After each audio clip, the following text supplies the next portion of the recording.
با سلام و عرض ادب خدمت دوستان و دنبال کنندگان پروتون دات کو. در خدمت شما هستم با معرفی سیستم پروتون LB8 محصول شرکت آسوو ترکیه. پروتون LB8 داخل اون دو تا جعبه ضد ضربه قرار داره. یکی از جعبه‌ها که سنسورهای دستگاه تو اون قرار داره و یکی هم یونیت اصلی. پروتون LB8 همونطور که از اسمش پیداست 8 تا سنسور داره. جایی که سنسورها بسته میشن، دکمه پاور برای خاموش روشن کردن دستگاه. این قسمت هم لیزر جهتیابیه.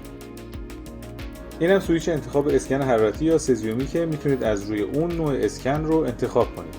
سنسور حرارتی در این قسمت قرار داره. این هم سنسور لیداره که یه لنزش فرستنده و یه لنزش گیرنده است. در اینجا فیوز محافظ که با پریدن اون مانع آسیب به دستگاه میشه و از اون محافظت میکنه. و این قسمت هم محل وصل شدن کابل برق. این قسمت هم چراغ‌های سنسور هاست برای چک کردن سنسورها و تشخیص بهتر حفره‌ها و فلزات. اینجا دکمه ریست قرار داره. اینا هم دستای نگهدارنده دستگاه که ما دستگاه رو به این صورت دستمون میگیریم. و این قسمت سویچ لیزر که برای خاموش روشن کردن لیزر از این قسمت استفاده میکنه.